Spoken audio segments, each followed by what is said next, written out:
Ho comprato un telefono nuovo perché il mio si è rotto. Oggi studiamo tanti modi per esprimere la causa in italiano.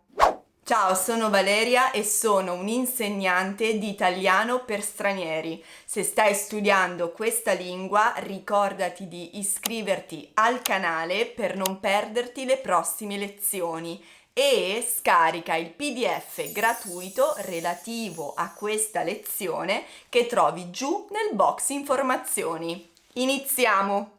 Le strutture causali indicano il motivo per cui qualcosa accade e quindi indicano la causa di quello che è espresso nella frase principale. In italiano esprimiamo la causa specialmente con delle congiunzioni causali come perché, poiché o siccome, o delle locuzioni causali, cioè delle espressioni formate da più parole, come dato che, visto che, dal momento che o considerato che. Prendiamo in considerazione questi due fatti. Non sono uscita con le mie amiche e ero stanca.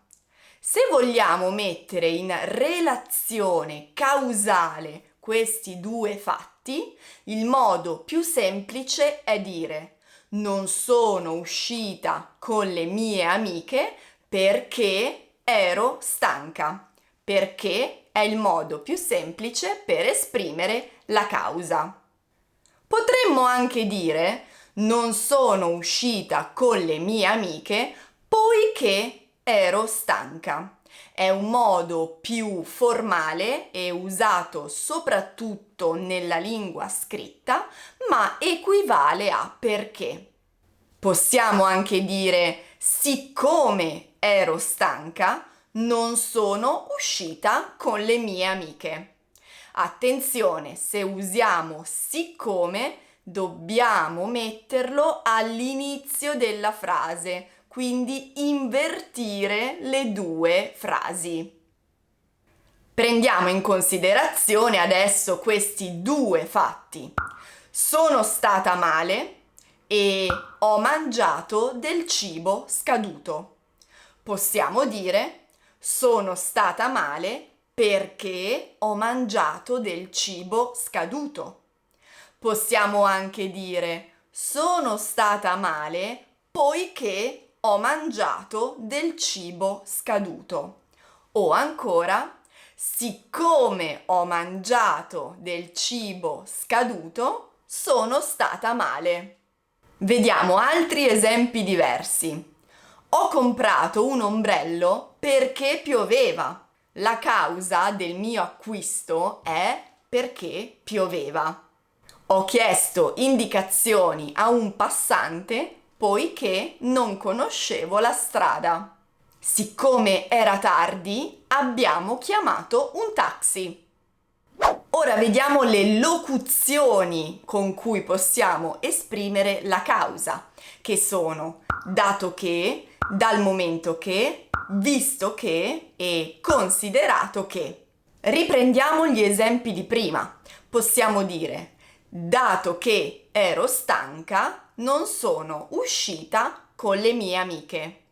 Oppure, visto che ero stanca, non sono uscita con le mie amiche. E dal momento che ero stanca, non sono uscita con le mie amiche.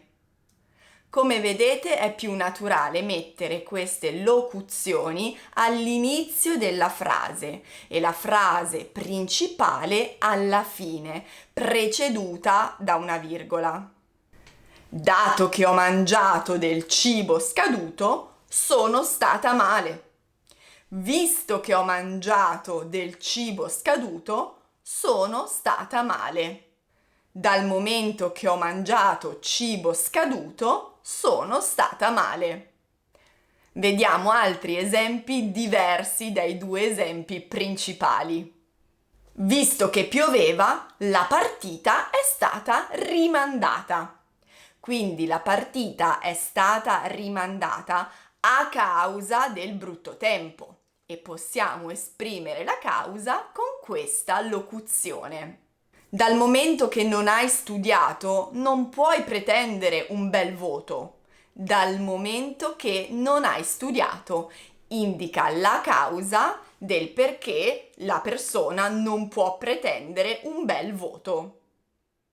Ora studiamo 3 modi per esprimere la causa, ma che sono meno usati nella conversazione di tutti i giorni. Il primo è esprimere una causa con il gerundio, presente o passato. Il secondo modo è esprimere una causa con il participio passato. E il terzo modo è usare per o per il fatto di più infinito. Partiamo dal gerundio e usiamo sempre i nostri 2 esempi principali. Essendo stanca, non sono uscita con le mie amiche. Questo essendo stanca significa visto che ero stanca, poiché ero stanca, siccome ero stanca. Avendo mangiato del cibo scaduto, sono stata male. Anche questo gerundio passato indica la motivazione, la causa del mio malessere. Vediamo altri esempi. Essendo in anticipo per la lezione, vado a prendermi un caffè. Quindi io vado a prendere un caffè perché sono in anticipo per la lezione. Avendo perso il mio portafoglio, ho dovuto rifare tutti i documenti. Avendo perso il portafoglio indica la causa del perché ho dovuto rifare tutti i documenti.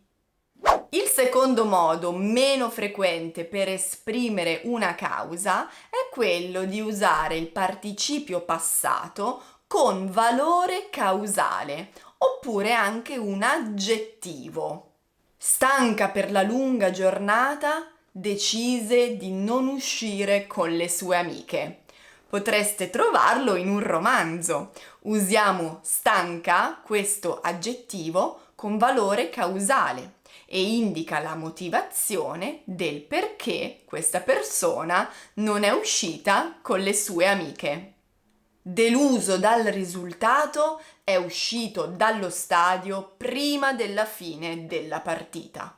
Deluso dal risultato indica il motivo per cui questa persona è andato via dallo stadio. Emozionata per la festa a sorpresa, Elena è scoppiata a piangere. Quindi Elena è scoppiata a piangere perché è rimasta emozionata dalla festa a sorpresa. L'ultimo modo meno frequente per esprimere una causa in italiano è quello di usare per o per il fatto di più infinito presente o passato. L'infinito presente è quel verbo che finisce con are, ere e ire e l'infinito passato è invece quel tempo composto che è formato dall'infinito di avere o di essere più il participio passato del verbo principale. Sono stata male per avere mangiato del cibo scaduto. Per avere mangiato. Possiamo anche togliere la e di avere. Per aver mangiato del cibo scaduto. E questa è la nostra causa. Sono stata male per il fatto di aver mangiato del cibo scaduto. Per il fatto di più infinito passato in questo caso. Sebastian ha preso una nota per non aver fatto i compiti. Per non aver fatto i compiti indica il motivo della nota che ha preso Sebastian. Si è arrabbiato per essere stato escluso dalla riunione. Per essere stato escluso. Un infinito passato anche passivo che indica il motivo per cui questo ragazzo si è arrabbiato. Rivediamo tutti i modi in cui possiamo esprimere una causa in italiano. Numero 1. Usiamo le congiunzioni causali perché, poiché e siccome seguiti di solito da un verbo all'indicativo. Numero 2. Usiamo le locuzioni causali dato che, visto che, considerato che e dal momento che, anche queste di solito seguite dal verbo all'indicativo. Numero 3. Possiamo usare il gerundio presente o passato.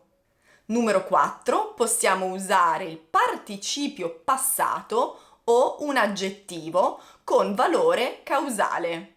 Infine possiamo usare per e per il fatto di più l'infinito presente o passato.